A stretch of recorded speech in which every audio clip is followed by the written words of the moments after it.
Et bonjour Jean-Luc Lemoyne. Bonjour. Jean-Luc, bonjour. Vous êtes intéressé à une émission qui a fait son grand retour la semaine dernière. Oui, aujourd'hui Philippe, j'ai regardé l'émission qui te file des complexes quand tu manges une pizza surgelée à la listeria devant ta télé. Masterchef.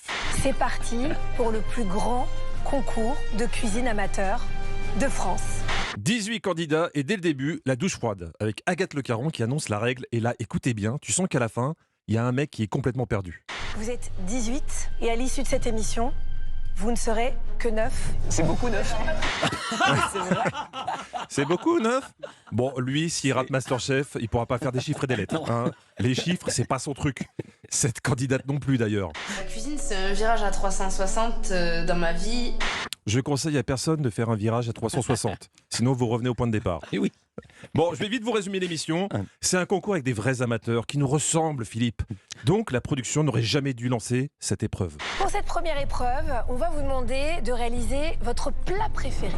Le piège, ils étaient 18, il y en a 14 qui ont fait des coquillettes. Il en restait 4 après la première épreuve. Non, je plaisante. Ce sont de brillants amateurs, très créatifs, comme le nom de leur plat. Qu'est-ce que c'est? C'est un plat que j'ai intitulé « Si le pigeon pouvait sourire ». Petit conseil, je suis pas cuisinier, mais si vous voulez faire sourire les pigeons, ne les faites pas cuire. Hein. Non, ça leur enlève beaucoup de joie de vivre. Ce qui est appréciable dans ce concours, c'est que les amateurs sont très habités, presque trop. Là, il y en a quand même un qui parle à son riz de veau. Je lui parle déjà là, en l'arrosant, je suis déjà en train de lui parler. Je suis en train de lui dire que je prends bien soin de lui, qu'il va être dégusté par un grand chef. Bon, je vous passe pas tout, mais le riz de veau n'a jamais répondu. Hein. Alors vous allez me dire, c'est quoi la différence entre un concours de cuisine comme Top Chef sur M6 et un concours sur France 2 ? Eh ben c'est simple. Tous sont venus avec leurs ingrédients et parfois même avec leur matériel. Ah ouais, là c'est vraiment le service public, hein. C'est la dèche. C'est vrai Hein. en plus. Non mais autant aller filmer les gens chez eux s'ils doivent tout amener. Autre différence quand un concours d'amateurs, c'est l'honnêteté des candidats. Déjà quand ils se présentent.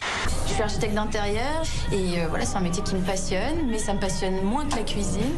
Eh ben, ils vont être contents ces clients. Hein. Oui, c'est vrai. Franchement, non, mais fais-toi flouter au moins. Autre exemple d'honnêteté. Mais c'est une recette que vous maîtrisez complètement. Parce que normalement, c'est votre recette fétiche que vous faites régulièrement à la maison. Pas. Faut jamais dire ça. T'es à un concours de cuisine, tu sais ce que tu fais ? Oh, pas du tout. Alors là, je fais cuire des choses, je sais pas pourquoi, je trouve ça joli. Jamais, vaut mieux bluffer. Il y en a un, il l'a bien compris. Je prépare un maquereau en escabèche à la chicorée avec un taboulé de chou-fleur au vinaigre de bière, ainsi qu'une sauce vierge à base de salicorne. Alors lui, s'il ouvre un restaurant, il fera ses menus sur des feuilles A3. Hein. Après, le problème quand tu vends du rêve, c'est que tu dois tenir ta promesse. Hein. Vous allez voir un candidat qui s'est un peu emballé. Alors, je vais regarder si au niveau du millefeuille... C'est un 2 feuilles en fait. Le millefeuille est devenu un 2 feuilles. Comment je pourrais bien vous résumer ça ? Est-ce que quelqu'un pourrait m'aider ? Au fond, la fin de ce qui pouvait apparaître comme une abondance. Ouais, c'est ça. Il a raison, président. Parce que lancer une émission de cuisine le 23 août, quand le 24, on t'annonce la fin de l'abondance, tu te dis que ton karma, il est un peu pourri quand même. Hein. Mais ça va, les candidats ne sont pas trop affectés. J'ai qu'une envie maintenant, c'est allumer le gaz. Mais non, faut pas désespérer. Autre point positif, on retrouve le chef Candebord, qui était déjà dans la version TF1 de Masterchef. Mais là, sur France 2, vous allez voir, il a un peu plus de pouvoir. Seul Yves Candebord décidera du sort de Caroline et de son oignon. Ouais, on est d'accord, là, ça va beaucoup trop loin. Franchement.